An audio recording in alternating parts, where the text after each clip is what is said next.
What's going on, y'all? Good morning, good morning, good morning. Hit the like button, hit the subscribe button ASAP. So about a week ago marked the 25th anniversary of the famous Jett Jackson, right? Famous Jett Jackson was a TV series on Disney Channel. I remember when this show came out, y'all, I marveled at this show for so many different reasons. One of the main reasons was this show contained this was probably Disney Channel's first show with a black lead in it. Lee Thompson Young, may God rest his soul. Lee Thompson Young was brilliant in his role. I tell y'all all the time, I've referenced this in some of my previous videos. As a kid, there were two black men I wanted to be like on TV. I wanted to be like Will Smith from Loving the Fresh Prince of Bel-Air, and I wanted to be like the famous Jett Jackson, aka Lee Thompson Young. The brother just oozed cool. Like he just oozed a cool aura. He was the definition of cool, and he was black. Okay, and why that is important to me. Like, he was a black dude. All right, and he lived with his father. You know what I mean? And it was just like the brother was just going through life, and it was a beautiful thing to watch. This show, honestly, I feel like ahead of its time. It was one of the first shows on Disney Channel that I remember guest starring like pop stars. You had Destiny's Child making a guest appearance on the show. Then you had Britney Spears, etc. And again, Lee was just he was captivating on that screen. He had a certain type of charisma that make you watch. Whatever he was doing, it made you watch and it made you tune in. And as a young black man myself, I remember aspiring to be on Disney Channel. Like I wanted to be one of them kids that say, "Hi, this is Malcolm, and you're watching Disney Channel." Then they make the little Mickey Mouse ears. Y'all know what the hell I'm talking about, right? But that really was triggered from watching Lee Thompson Young. And again, this show, if you don't know what it is, what the show was about, it was about a young man who he was a child actor, right? And he played a fictional spy on a TV show named Silverstone.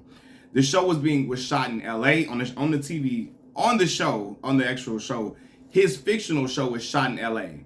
He convinced the producers of the show and the network to relocate the show to his fictional hometown of Wilstead, North Carolina. So in the show, he made a move from L.A. to North Carolina in order to have a regular life. He got homesick and he was trying to, just get back to his roots and kind of step away from the Hollywood lifestyle in a way. So he convinced the network to move the show to North Carolina. And in the show, we see Jett Jackson's trying to balance his everyday life, his home life, his friendship, and dating life, etc. But again, man, this show was just really, it was a marvelous show. It only lasted 3 seasons, unfortunately, and then it ended with a movie that Disney gave him. They gave him a really, really dope movie, man. And but I remember everything from the theme song and all of that. And I'm like, yo, this dude is gonna be a star. I just felt like that. Like, yo, this dude is destined for greatness. Because Lee, he had the look, he had the appeal, and again, the girls like famous Jett Jackson. I always looked up to the dudes that the girls like, because I wanted to be like Will Smith and the girls to like me and stuff as a kid, right? That's what I wanted to be like, man. But yeah, man, that show, it really, I felt like it kickstarted a lot of young black leads on certain things, but on Disney, he was a pioneer in that way. Seriously. Because he did it so well to me. That show could have easily went 5-6 seasons. It really could have, and it should have, honestly, because I don't know anybody that watched this show that didn't like it. I don't know anybody that watched this show that felt that it was boring or anything like that. But yeah, it worked. It worked for so many different reasons, but one of the main reasons is Lee Thompson Young. He was just captivating. And again, for those who don't know, Lee Thompson Young committed suicide, I believe back in 2013, and then upon me hearing of his suicide, that's when I found out he was a member of Kappa Alpha Psi, a fraternity that I would later become a part of later on, about 4 years after that, right? And so, and I didn't become a member of Kappa Alpha Psi because of Lee, but knowing I wanted to be one already, but finding out that he was, I'm like, oh man, that's dope, man. Like, for real. That is a really, really dope thing. Because I'm like, oh man, well, that would have been a connection with the brother, man. But yeah, I remember he was on Rizzoli and Lyles, the show, and seemed to be doing really well. But unfortunately, after his demise, his mother divulged that he had been battling with mental illness for a while. I think by bipolarism, I believe. And so he had mental health issues for a little minute. And you know, the mental health issues unfortunately got the best of him that day. But I would never forget what that show did for me as a young child. It gave me a lot of confidence within myself.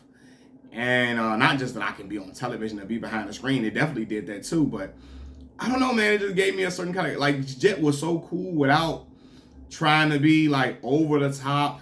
He wasn't like arrogant and like ignorant, nothing like that. He was just super cool without even trying to be that. And I'm like, I want to be something like dude, man. I want to be something like that. And honestly, it's a travesty that the famous Jett Jackson is not on Disney Plus. It's not. And I'm like, how the hell is it not on here? I remember when I first got Disney Plus back in 2019, when I first heard it dropped and came out. I ran to go, download it. I got paid my money to get the service. And I'm looking for the famous Jett Jackson. Like, where is the show? I'm seeing all the classic shows on there, like So Weird, etc. I'm seeing movies like Motocross and Brink and all that stuff. The Alley Cat Strike Back movies and stuff, the original movies I used to love on Disney. But I'm like, I can't find my dog Lee Thompson Young and the famous Jett Jackson. They got to put it on there. They have to. I don't think they realize what that show really was for a lot of kids. Like, I was raised and grew up off of that show. And not just black folks love that show. A lot of people were really, really enamored with that show from all different ethnicities and walks of life. And yeah, man, I gotta give Lee Thompson Young, the famous Jett Jackson show, its flowers. We see black fatherhood. Man being a single father, doing this thing, raising his son. The mother, I believe, was in LA. She was an actress on the show as well, and she would make appearances for sure. I think he was a single father. Then he had his grandmother, Miss Coretta. I think that was his grandmother on the show. Yeah, had her on the show. God rest her soul. She passed away, I think, a year before Lee Thompson Young did. Yeah, man, it was just it was a beautiful thing to see. And I want the show to come back so that I can share that experience with them. I have a 12-year-old daughter, and I'm like, she likes watching shows that I used to watch while I was growing up. She starts watching a lot of things that I was super into. So I want to introduce her to the famous Jett Jackson and the man that everybody came to love, Lee Thompson Young, but he was just a young kid at the time. And yeah, man, he captivated an audience. And black audiences, but audiences around the country, for sure, and possibly around the world, but yeah, especially since my daughter, she wants to be in acting and stuff like that too. I want to show her Lee Thompson Young. But yeah, that show, man, listen, it made me want to be on TV. I wanted to be like Lee Thompson Young. It was told you I want to be like Will Smith and Lee Thompson Young from the famous Jett Jackson. So this is my visual love letters, not audio, yeah. This is my visual love letter to the show, the famous Jett Jackson. All right, y'all. Peace.